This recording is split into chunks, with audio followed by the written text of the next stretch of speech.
Yeah, we paid. Hey, Fanny. You feed me. Thank you, baby. On August 24, 2023, emergency responders in Columbia, South Carolina arrived at an apartment complex expecting to handle a routine water leak.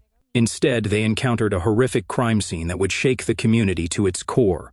29-year-old Jaylan Sarah Hasty lay dead from multiple gunshot wounds, killed by the father of her young daughter in an act of domestic violence that had been building for over a year.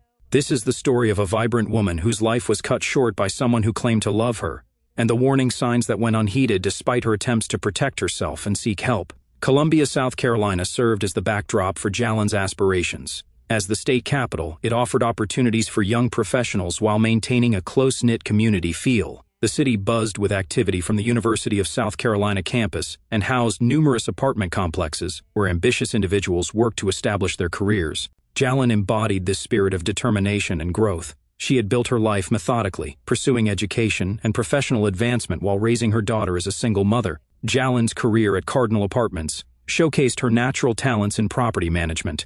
As an assistant property manager, she excelled in multiple areas, from executing lease agreements with meticulous attention to detail to building exceptional relationships with tenants. Her colleagues recognized her gift for making residents feel valued and heard, transforming routine business interactions into meaningful connections. Her morning arrivals at the office were marked by genuine enthusiasm rather than forced professionalism. Tenants and coworkers alike gravitated toward her warmth and competence. When complex marketing projects required a personal touch, management consistently turned to Jaylan. Her educational background included pharmacy technician certification from Midlands Technical College, demonstrating her commitment to professional development. Every achievement in her career resulted from hard work and determination, rather than privilege or shortcuts. Beyond her professional success, Jaylan possessed an infectious love for travel and new experiences. Cities like Atlanta and Houston called to her, offering cultural richness and musical vibrancy that she eagerly explored. Her social media presence reflected authentic joy and discovery rather than curated perfection. These adventures weren't about accumulating followers or seeking validation. Instead, they represented her genuine desire to share beauty and wonder with others. Her posts captured spontaneous moments, spectacular sunsets, laughter with friends, quiet reflections in hotel rooms as she contemplated how far she had traveled from her high school days. Friends described someone who refused to let life's inevitable challenges diminish her spirit or curiosity about the world. Above all else, 3-year-old Kensley represented the center of Jaylan's universe. Every decision, every sacrifice, every dream revolved around providing the best possible life for her daughter. The transformation in Jaylan's demeanor when discussing Kensley's milestones, first words, infectious giggles, daily discoveries, revealed the depth of her maternal devotion. Despite limited financial resources, Jaylan invested tremendous effort in creating magical moments for Kensley. Birthday celebrations became elaborate affairs not because money was abundant, but because she wanted her daughter to feel cherished and special. Extra work hours were willingly accepted to fund these precious memories. Jaylan's love for Kensley would ultimately drive many of her decisions, including her eventual choice to leave an increasingly dangerous relationship and her desperate attempts to create a safe environment for them both. Jaylan Hasty and Kenardo Bates, age 31, began their relationship and had a daughter, Kensley, together. During the early period of their relationship, Bates appeared to fulfill the role of partner and father that Hasty desired. The initial months included shared parenting responsibilities, future planning discussions, and typical activities associated with new parents establishing a household. Bates spent significant time with Kensley and participated in discussions about their family's direction. Over time, Bates's behavior shifted from supportive partnership to controlling and possessive conduct. He began questioning Hasty's decisions and monitoring her activities beyond normal relationship boundaries. Colleagues at Cardinal Apartments observed changes in Hasty's demeanor during this period. She became less outgoing and appeared more withdrawn than previously. Her social media activity decreased, and she participated less frequently in travel and social activities. Phone interactions that previously seemed positive began creating visible stress and tension for Hasty. Coworkers noted that she seemed less confident and enthusiastic than she had been earlier in her employment.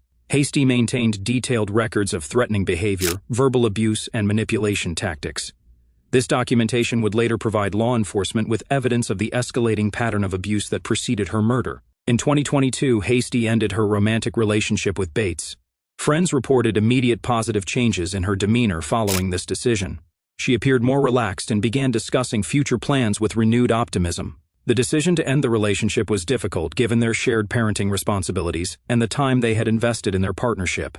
However, Hasty determined that continuing the relationship was not in her best interests, or Kensley's. Bates did not accept the relationship's termination. He began appearing regularly in the parking lot of Hasty's apartment complex at Heron Lake Apartments. These appearances occurred at various times throughout the day and night. Neighbors recognized Bates's vehicle and reported seeing him sitting in the parking area for extended periods. His presence was clearly intended to monitor Hasty's activities and movements. Residents found this behavior concerning and reported it to apartment management and law enforcement. Bates positioned his vehicle where Hasty would necessarily see it when arriving or departing from her residence. This surveillance behavior continued for months, despite residents' complaints and police responses. Concurrent with the parking lot surveillance, Bates began making frequent phone calls to Hasty. These calls occurred during her work hours at Cardinal Apartments, disrupting her professional responsibilities. He also called during nighttime hours, affecting her sleep and creating ongoing stress. The phone calls served to maintain psychological pressure on Hasty even when Bates was not physically present. The timing of these calls appeared calculated to cause maximum disruption to her daily routine and professional obligations. Recognizing the serious nature of the threats she faced, Hasty purchased a firearm for personal protection. This decision indicated her assessment that Bates posed a genuine danger to her safety. Despite her fear of Bates, Hasty continued to arrange custody exchanges for Kensley in public locations. She maintained brief civil interactions during these exchanges, while attempting to preserve some relationship between Kensley and her father. Hasty also continued documenting Bates's threatening behavior in her journals, creating a written record of the escalating harassment and intimidation she was experiencing. Hasty initially attempted to reason with Bates, explaining that they could maintain a co-parenting relationship without romantic involvement. She emphasized that both parties deserved to find happiness separately. These attempts at rational discussion proved unsuccessful. Bates showed no interest in compromise or logical resolution of their situation. His focus remained on maintaining control over Hasty's life, regardless of her stated preferences or decisions. The harassment and stalking behavior continued despite Hasty's efforts to establish reasonable boundaries and maintain limited contact only for parenting purposes. The institutions designed to protect domestic violence victims repeatedly failed Jaylan during her time of greatest need. Law enforcement responded to her apartment complex on at least 2 occasions for wellness checks when concerned friends reported being unable to reach her. Officers also responded when Kenardo attempted to force entry into her residence. Despite these multiple interventions, no arrests were made. Each time police arrived, Jaylan would assure them she was safe and didn't require assistance, leading officers to conclude their response. While these officers followed standard protocol, the pattern of repeated calls should have triggered greater concern and intervention. This cycle demonstrates a fundamental flaw in how domestic violence cases are handled. Law enforcement can only act on evidence of immediate danger, and victims often minimize threats due to fear, shame, or hope that the situation will improve. Kenardo learned from these encounters that he could push boundaries without facing serious consequences. During summer 2023, Kenardo's obsessive behavior reached new extremes. His surveillance of Jaylan's apartment complex became more frequent and extended for longer periods. Neighbors reported seeing his vehicle at all hours, early mornings, late evenings, and throughout weekends. He no longer made any attempt to conceal his presence. Simultaneously, his phone harassment intensified. What had begun as manipulative calls disguised as expressions of love became explicit threats about what would happen if Jaylan attempted to move forward with her life or become involved with someone else. He made clear that he was monitoring her activities and tracking her movements and associations. Experts in domestic violence recognize this period following separation as the most dangerous time for victims. As the abuser's sense of control diminishes, desperation increases, leading to escalated and potentially fatal violence. Statistics consistently show that women face the highest risk of being killed by their abusers during or immediately after attempts to leave the relationship.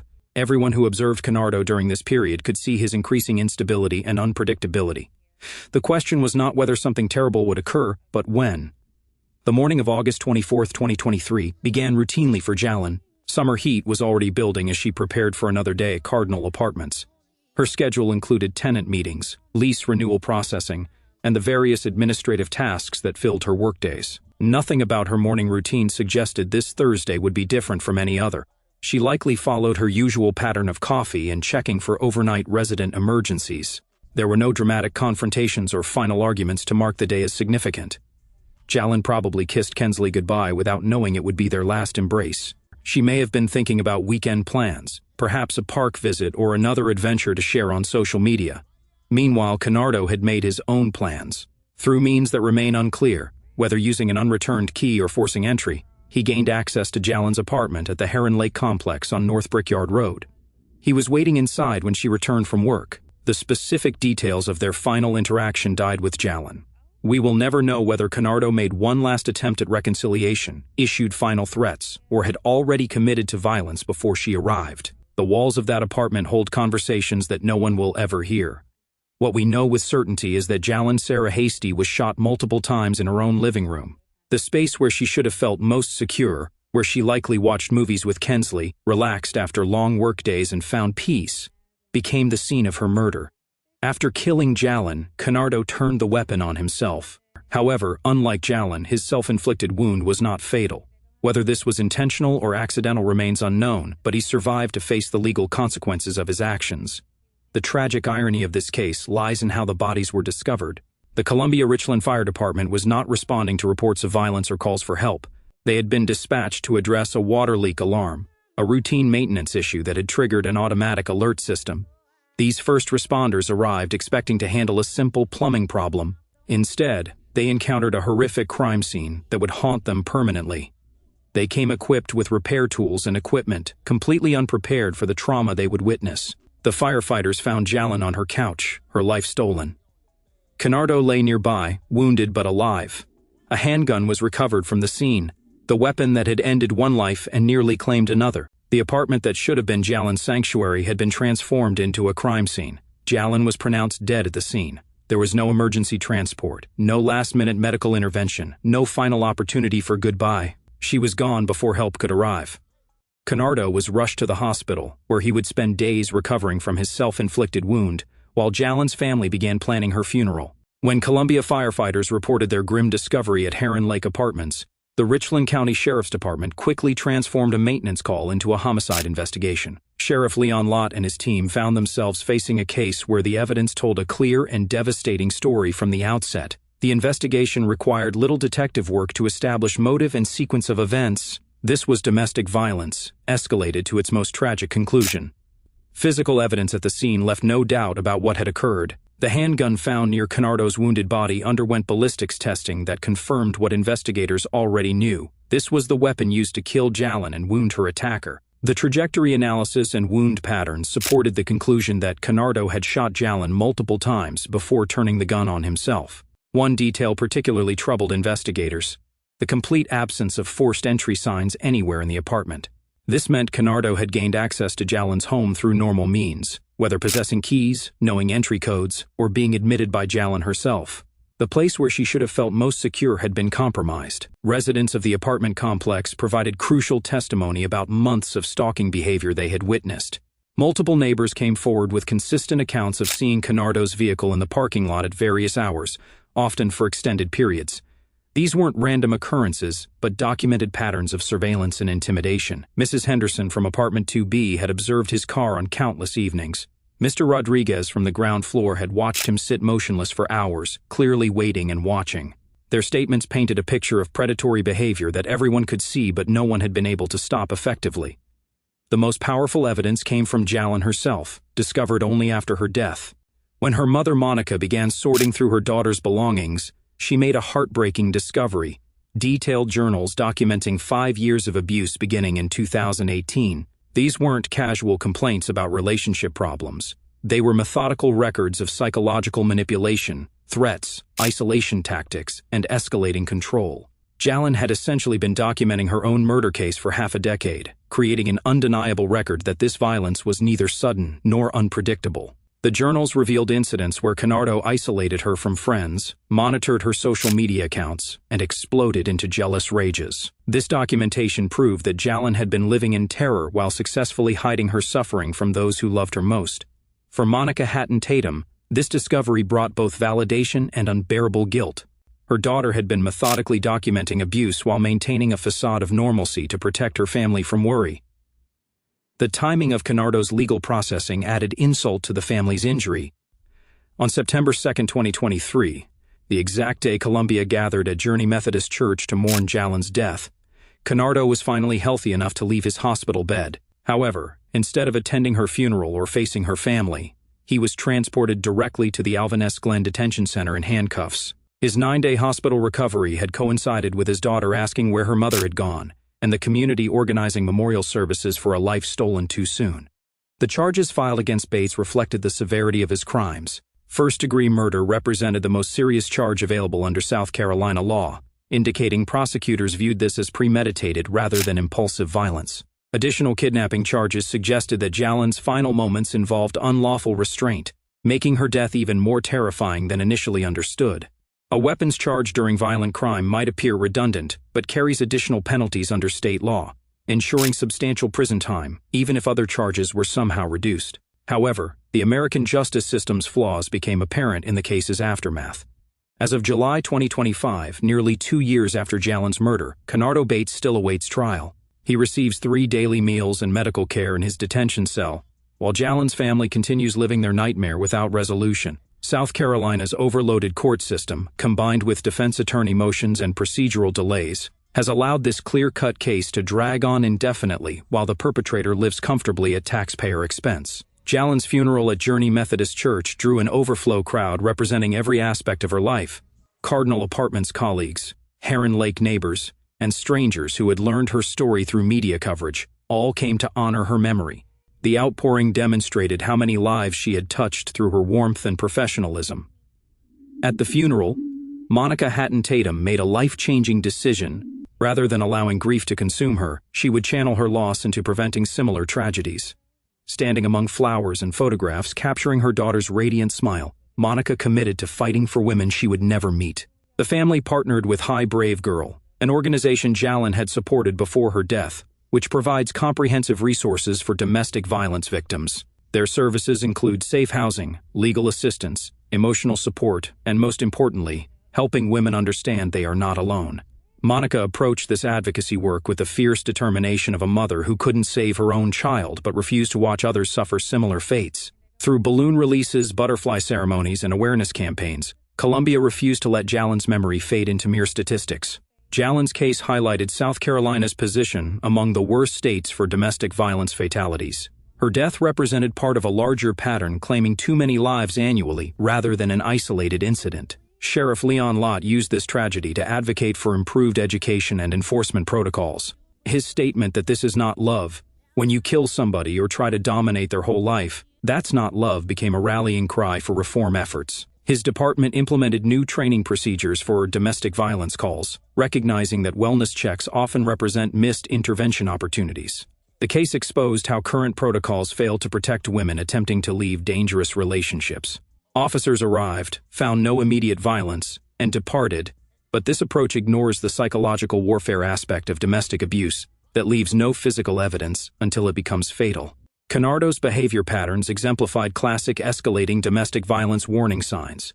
Stalking, possessiveness, and threats represent textbook indicators that relationship termination has not been accepted. When ex-partners refuse to acknowledge relationship endings, appear uninvited at residences or workplaces, and make statements about exclusive ownership of partners or children, these constitute serious warnings rather than romantic gestures. Jaylan recognized these red flags and took recommended protective steps, ending the relationship, purchasing personal protection, and documenting threatening behavior. Despite following expert advice, she still died because individual preparation cannot overcome systemic failures. The wellness checks that led nowhere represent broader failures to protect women leaving dangerous relationships. Domestic abuse often involves psychological warfare that produces no visible evidence until violence becomes fatal.